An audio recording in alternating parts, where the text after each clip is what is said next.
दिल्ली येथे जंतर मंतरवर विद्यार्थ्यांचं आंदोलन सुरू आहे आणि या आंदोलनामध्ये विविध राज्यातील विद्यार्थी सहभागी झाले आहेत आणि याच आंदोलनादरम्यान विद्यार्थ्यांचा आवाज दडपण्यासाठी सरकारकडून विविध प्रकारचे प्रयोग करण्यात येत आहेत। त्यामध्ये विद्यार्थ्यांना पोलिसांकडून झालेली मारहाण, लाठीचार्ज आणि त्यांच्यावर सोडलेला धूर या दडपशाहीचा निषेधार्थ सिंदेवाही तालुक्यात आज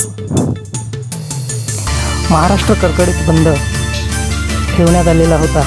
त्याच अनुषंगाने सिंदेवाहीसुद्धा बंद ठेवण्यात आलेली आहे आणि त्यासाठी प्रयत्न करताना विविध संघटनेचे पदाधिकारी, पक्षाचे कार्यकर्ते आपणास पाहावयास मिळत आहेत आणि योग्य तो प्रतिसादसुद्धा मिळत आहे।